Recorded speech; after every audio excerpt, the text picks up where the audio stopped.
નમસ્કાર, આપ જોઈ રહ્યા છો બી ઇન્ડિયા. સ્વાગત છે આપનું મહત્વની ખબરમાં. લોકો જેની ઉત્સુકતાપૂર્વક રાહ જોઈ રહ્યા હતા તે પરંપરાગત શામળાજીના મેળાની જોરદાર શરૂઆત થઈ હતી. 2 દિવસીય મેળામાં રાજસ્થાન, મહારાષ્ટ્ર તેમજ અન્ય રાજ્યોમાંથી પણ લોકો પહોંચે છે. સાથે સાથે રાજ્યમાંથી પણ રેકોર્ડ સંખ્યામાં શ્રદ્ધાળુઓ પહોંચે છે. વર્ષો પહેલા આ મેળો 1 માસ સુધી ચાલતો હતો, પરંતુ સમય જતાં હવે આ મેળો 2 દિવસ સુધી ચાલે છે. આમાં અનેક આકર્ષણ હોય છે. શામળાજી મેળાને લઈને તંત્ર સજ્જ છે. સાવચેતીના તમામ પગલાં લેવામાં આવ્યા છે.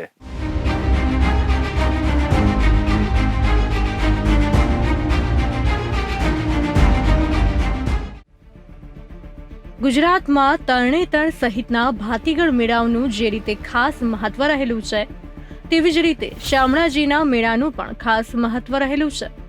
આ મેળાની શરૂઆત થઈ ગઈ છે.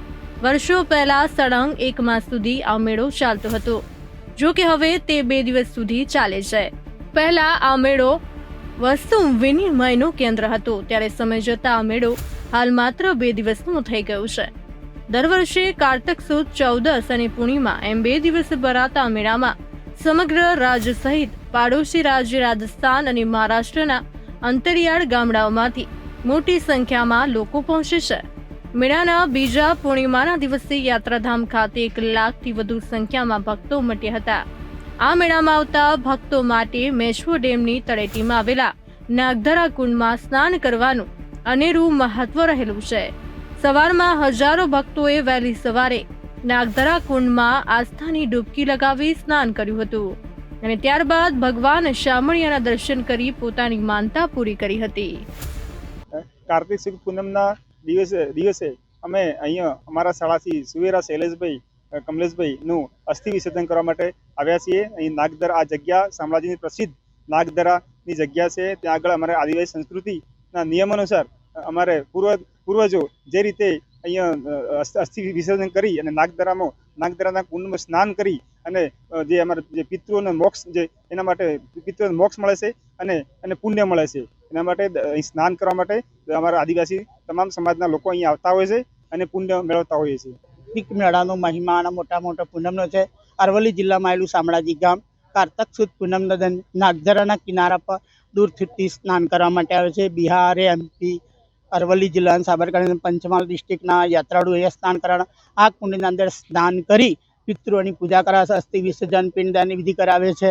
દૂરથી યાત્રાળુ આવી આ કુંડના અંદર સ્નાન કરી અને જૂના વસ્ત્રો અહીંયા છોડીને જાય છે, નવા વસ્ત્રોનું દાન કરે છે.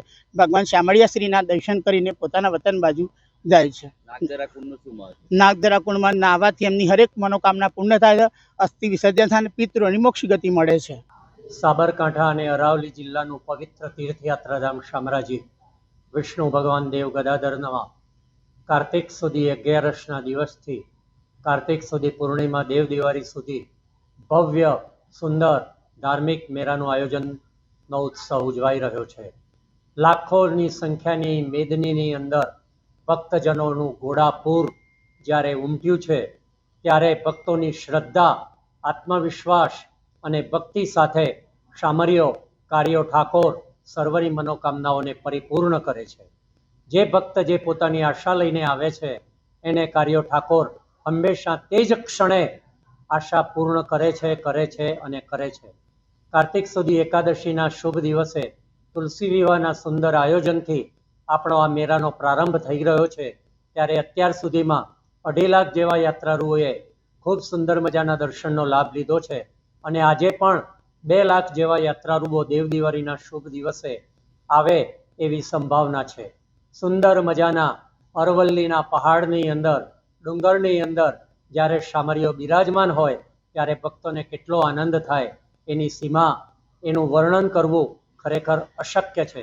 છતાં પણ શામળાજી ભગવાનની અસીમ કૃપાથી નિર્વિઘ્ને સર્વે ભક્તો સુંદર મજાનો લાભ અને આનંદ પ્રાપ્ત કરી રહ્યા છે. કાર્તિકી સુદ પૂનમના દિવસે યાત્રાધામ શામળાજી ખાતે વહેલી સવારથી જ ભક્તોની લાંબી લાઈનો જોવા મળી રહી છે. ભગવાન શામળિયાના દર્શન કરવા માટે લોકો દૂર દૂરથી અહીંયા દર્શન કરવા માટે શામળાજી ખાતે પહોંચ્યા છે અને શામળિયા ભગવાનના દર્શન કરી ધન્યતા અનુભવશે. ગૌતમ ખાંડ, બી ઇન્ડિયા ન્યૂઝ, અરવલ્લી. યાત્રાધામ શામળાજી ખાતે મેળાની શરૂઆત થયા બાદ ભારે ઉત્સાહ દેખાઈ રહ્યો છે. કાર્તિક પૂર્ણિમાના દિવસે મોટી સંખ્યામાં લોકોએ નાગધરા કુંડમાં પવિત્ર આસ્થાની ડૂબકી લગાવી હતી. અહીં સ્નાન કરવાનું ખાસ મહત્વ રહેલું છે. 1 લાખથી વધુ ભક્તો શામળાજીના દર્શન કરી ચૂક્યા છે. અત્રે નોંધનીય છે કે દર કાર્તિક માસની પૂનમે અહીં શામળાજીનો મેળો યોજાય છે અને ગુજરાતમાં સૌથી ભવ્યમાંથી તે એક છે. દર વર્ષે શામળાજી મેળામાં મોટી સંખ્યામાં ભક્તો ઉમટી પડે છે. તેઓ ભગવાનની પૂજા કરે છે અને મેશ્વો નદીના પવિત્ર જળમાં સ્નાન કરે છે. ભગવાન કૃષ્ણની પવિત્ર ધરતી શામળાજી મેશ્વો નદીના પટ પર ગુજરાતના અરવલ્લી જિલ્લામાં સ્થિત હિન્દુ યાત્રાધામ છે. આ મંદિર કૃષ્ણ તરીકે ભગવાન વિષ્ણુને સમર્પિત છે અને વૈષ્ણવોના 154 મહત્વપૂર્ણ યાત્રાધામમાંથી એક માનવામાં આવે છે. શામળાજી મંદિર દ્વારકા અને ડાકોર સાથે ગુજરાતના 3 ઉત્તમ મંદિરમાંથી એક છે. તે ચાલુક્ય શૈલીમાં 11મી સદીની આસપાસ નિર્માણ કરાયું છે. શામળાજી મંદિર તેના કળાત્મક શિલ્પો અને ચતુર્ભુજ વિષ્ણુની આભૂષણાત્મક મૂર્તિ માટે આર્કિયોલોજિસ્ટો અને કળા પ્રેમીઓને બહુ આકર્ષે છે. નાજુક કોતરકામ કરેલા શિલ્પો તેની સુંદરતાથી કોઈને પણ મોહિત કરી દે છે.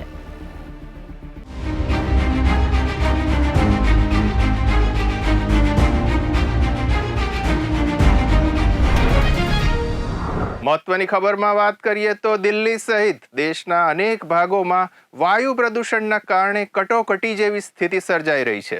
વધતા જતા વાયુ પ્રદૂષણના કારણે એક બાજુ દિલ્હીના લોકો ત્રાહિમામ પોકારી ગયા છે. જનજીવન સંપૂર્ણપણે ખોરવાઈ ગયું છે. આરોગ્ય નિષ્ણાતો પણ હચમચી ઉઠ્યા છે. વાયુ પ્રદૂષણને કાબૂમાં લેવામાં સફળતા મળી રહી નથી. ત્યારે ખૂબ ઓછા વિકલ્પ દેખાતા એક બાજુ આખરે સરકારે દિલ્હીમાં તમામ પ્રાથમિક શાળાઓને બંધ રાખીને ઓનલાઈન શિક્ષણ આપવાનો નિર્ણય કર્યો છે. બીજી બાજુ અમદાવાદમાં પણ આવી જ સ્થિતિ છે. અહીં વાયુ પ્રદૂષણનું સ્તર અનેક વિસ્તારમાં 400 પાર કરી જતા શ્વાસની તકલીફ વધી રહી છે.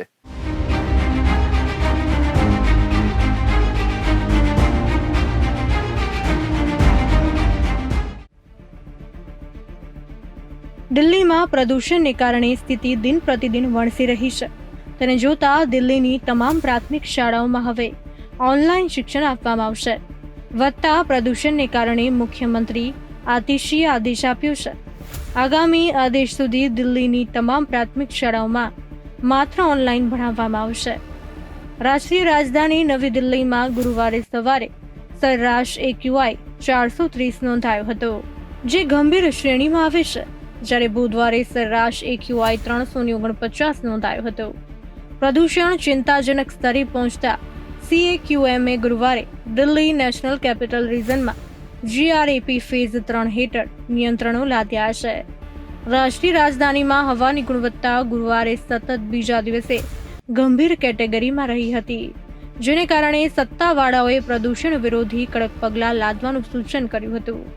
આજે શુક્રવારે અનેક કઠોર નિયંત્રણ લાગુ કરવામાં આવ્યા છે. દિલ્હીની સાથે સાથે અન્ય મોટા શહેરોમાં પણ વાયુ પ્રદૂષણની બાબત ચિંતાજનક છે. વિવિધ પગલાં લેવામાં આવી રહ્યા હોવા છતાં સ્થિતિ કાબૂમાં આવી રહી નથી. અમદાવાદ શહેરમાં પણ લોકો ઘણા વિસ્તારમાં ફરિયાદ કરી રહ્યા છે. અમદાવાદ શહેરમાં વધી રહેલા વાયુ પ્રદૂષણના પ્રમાણને જોતા અસ્થમા અને શ્વસન તંત્રની બીમારીથી પીડિતા નાગરિકો તેમજ જેમની ઇમ્યુનિટી ઘણી ઓછી છે તેઓએ વિશેષ કાળજી લેવાની જરૂર ઊભી થઈ ગઈ છે. અમદાવાદ શહેરના અનેક વિસ્તારોમાં પ્રદૂષણ જોખમી સ્તરે છે. રામોલ, હાથીજણ, વટવા, રિવરફ્રન્ટ જેવા વિસ્તારમાં AQI 400 પાર છે. રામોલ, હાથીજણમાં હવા સૌથી ઝેરી છે. AQI 452 નોંધાયું છે. વટવામાં AQI 449 છે. રિવરફ્રન્ટ પર AQI 435 છે. શહેરમાં સરેરાશ AQI 225 નોંધાયું છે. પ્રદૂષિત હવાથી શ્વસન તંત્રને લગતી બીમારીઓ વધવાની શક્યતા છે. હવાની ગુણવત્તા ઓછી થતા એટલે કે વધુ પ્રમાણમાં પ્રદૂષિત થતા તેમાં ખૂબ મોટા પ્રમાણમાં અનેક પ્રકારના નાના રજકરણો ઉમેરાતા શ્વસન તંત્રને લગતી સમસ્યામાં એકદમ વધારો થઈ જાય છે. દિલ્હીની હવા દિવસે ને દિવસે ખરાબ થઈ રહી છે. વધતા પ્રદૂષણને કારણે દિલ્હીની હવાની ગુણવત્તા 9મી નવેમ્બરે ગંભીર શ્રેણીમાં પહોંચી ગઈ છે. પ્રદૂષણને કારણે દિલ્હીમાં જાહેર આરોગ્ય કટોકટીની સ્થિતિ સર્જાઈ છે. શાળાઓ બંધ કરી દેવામાં આવી છે અને લોકોને ઘરની અંદર રહેવાની સલાહ આપવામાં આવી છે. હોસ્પિટલમાં હજારો દર્દીઓ શ્વાસ સંબંધિત રોગોના ઇલાજ માટે આવી રહ્યા છે.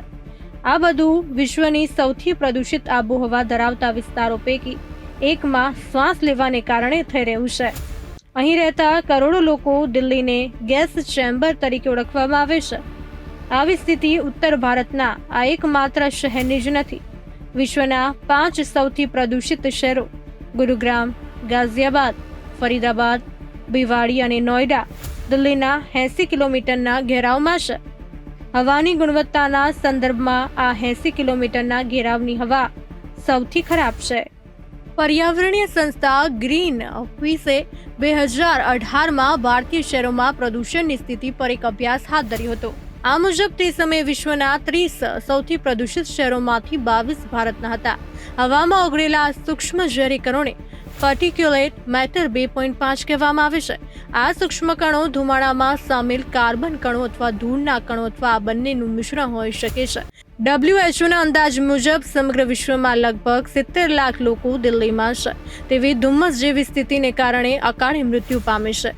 આવી પરિસ્થિતિઓને કારણે સ્ટ્રોક, હાર્ટ એટેક, ડાયાબિટીસ, ફેફસાના કેન્સર અથવા ફેફસાના રોગનું જોખમ વધી જાય છે. દિલ્હી અને તેની આસપાસ રહેતા લગભગ 3 કરોડ લોકો એક સપ્તાહ કરતાં વધુ સમયથી રેકોર્ડ સ્તરના ધુમ્મસ સાથે ઝઝૂમી રહ્યા છે. પરંતુ તે માત્ર આ વિસ્તારની સમસ્યા નથી. દેશનો ઉત્તરીય ભાગ, ખાસ કરીને ગંગાના મેદાનો પ્રદૂષણથી ભારે પ્રભાવિત છે. ભારતમાં હવાની ગુણવત્તા ખાસ કરીને ઓક્ટોબર અને નવેમ્બર મહિનામાં આટલી ખરાબ કેમ થઈ જાય છે? પરાળ બાળવાથી થતો ધુમાડો પ્રદૂષણ માટે જવાબદાર ગણવામાં આવે છે. દિલ્હી તેમજ ઉત્તર ભારતમાં આજુબાજુના ખેતરોમાં પડેલા પરાળ બાળવાની પ્રથા પ્રદૂષણ માટે મુખ્યત્વે જવાબદાર ગણવામાં આવે છે. સમસ્યા એ છે કે પશ્ચિમી પવનો પરાળ સળગાવવાથી પેદા થતા ધુમાડાને દિલ્હી તરફ લઈ જાય છે, જેને કારણે દર વર્ષે આ સમયે દિલ્હીમાં પ્રદૂષણ ખતરનાક સ્તરે પહોંચી જાય છે. સુપ્રીમ કોર્ટે પાક સળગાવવાની પ્રથા પર પ્રતિબંધની જાહેરાત કરતા કહ્યું હતું કે પ્રદૂષણ ઘટાડવાના નામે સત્તાવાળાઓને નક્કર પગલાં લેવાને બદલે માત્ર તમાશો કરવામાં રસ છે.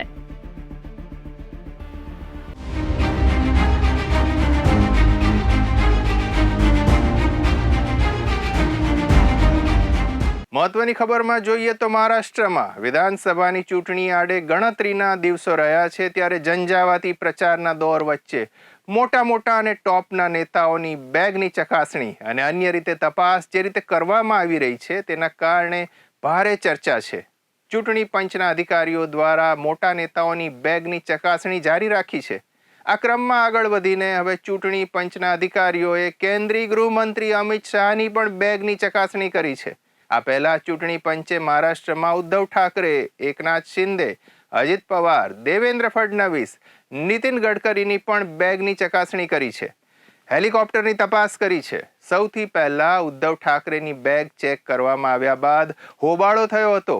ઉદ્ધવ ભારે લાલ ગોમ થયા હતા. ઉદ્ધવ ઠાકરેની બેગ સોમવારના દિવસે યવતમાલ જિલ્લામાં અને ત્યારબાદ મંગળવારે લાતુરમાં ચકાસવામાં આવી હતી.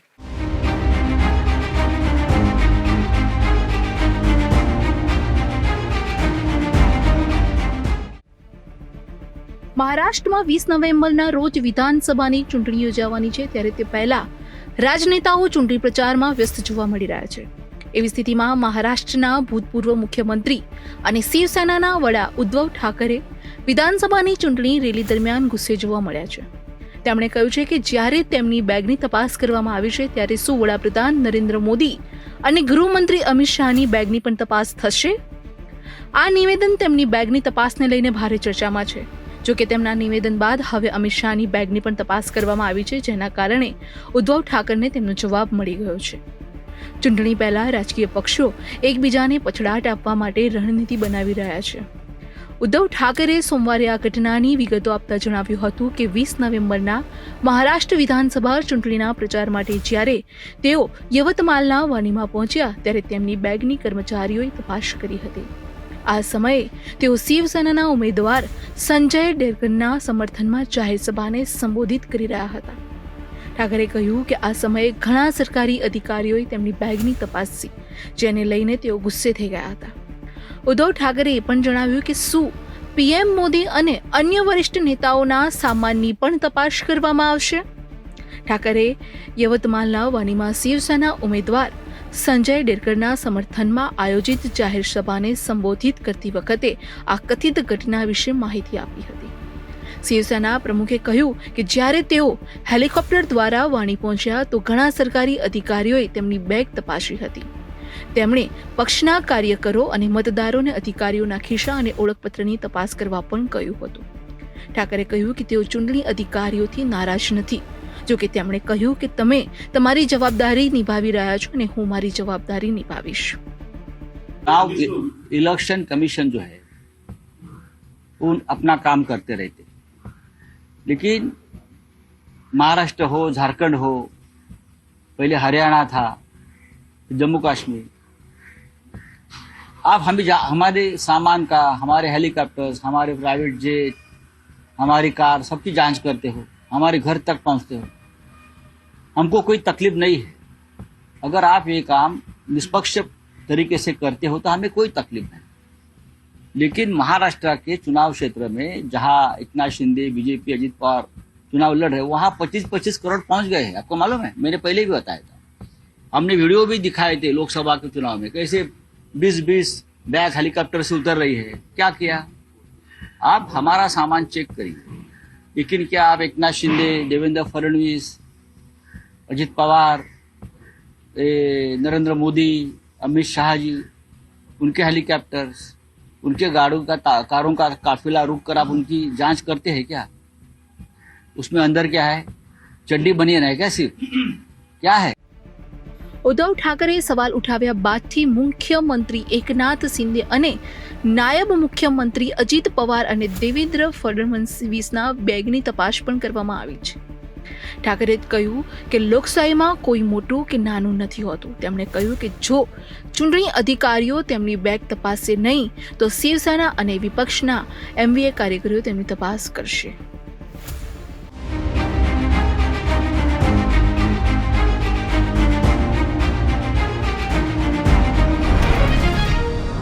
અમદાવાદની ખ્યાતિ હોસ્પિટલ કાંડ બાદ ગુજરાત સરકાર જોરદાર એક્શનમાં છે.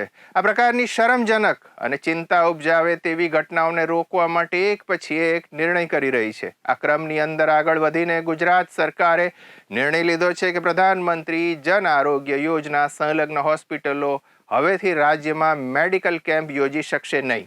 અને જો કોઈ હોસ્પિટલ આવી પ્રવૃત્તિ કરતી જણાશે તો તેની સામે કડક પગલાં લેવાશે. સરકારના પગલાંને ખૂબ કઠોર અને દૂરગામી તરીકે જોવામાં આવે છે.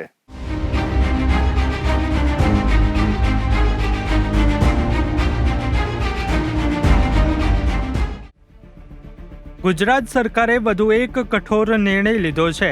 સાથે સાથે આ કાંડમાં સામેલ તમામ સંબંધિતો સામે પગલાં લેવામાં આવી રહ્યા છે.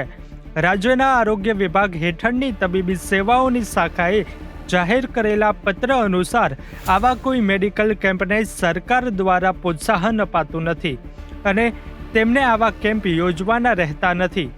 આરોગ્ય વિભાગના તમામ અધિકારીઓ અને યોજના સાથે સંકળાયેલી હોસ્પિટલોને ઉદ્દેશીને લખાયેલા પત્રમાં જણાવ્યું છે કે આ નિયમને તમામે ગંભીરતાપણે પાળવાનો રહેશે.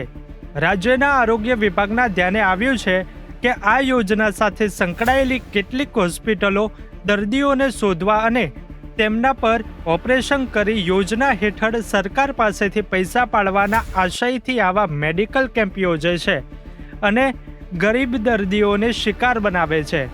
આ પ્રવૃત્તિ ઉપર નિયંત્રણ લાવવા માટે આ નિયમ લાગુ કરાયો છે. સરકારના આ નિર્ણયને પણ ખૂબ જ ઉપયોગી ગણવામાં આવ્યો છે. સમગ્ર રાજ્યને હચમચાવી મૂકનાર બનાવ બાદ સતત પગલાં લેવામાં આવી રહ્યા છે. ખ્યાતિ હોસ્પિટલ કાંડમાં આરોપી ડોક્ટર પ્રશાંત વજીરાણી પર સંકોચો કસાયો છે. કોર્ટે પ્રશાંત વજીરાણીના 21 નવેમ્બર સાંજે 4 વાગ્યા સુધીના રિમાન્ડ મંજૂર કર્યા છે. આરોપી ડોક્ટરની પૂછપરછમાં ચોંકાવનારા ખુલાસા સામે આવ્યા છે. તો આ તરફ ખ્યાતિ કેસ બાબતે સરકાર તરફથી સ્પેશિયલ પબ્લિક પ્રોસિક્યુટર તરીકે વિજય બારોટની નિમણૂક કરવામાં આવી છે.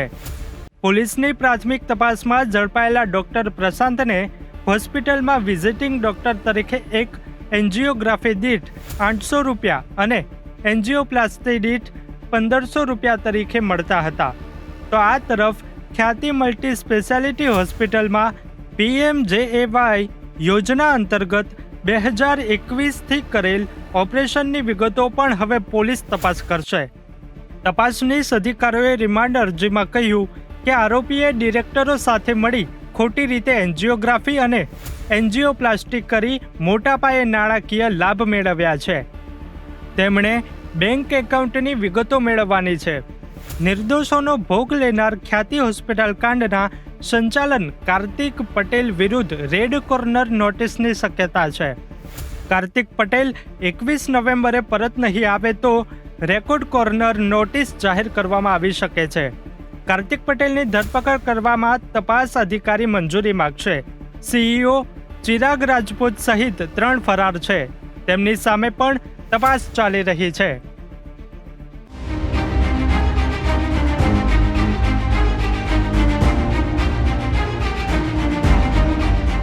તો આથી મહત્વની ખબરો. ફરી આવતીકાલે મળીશું આ જ સમયે. ત્યાં સુધી જોતા રહો બી ઇન્ડિયા, ભરોસો ગુજરાતનો. નમસ્કાર.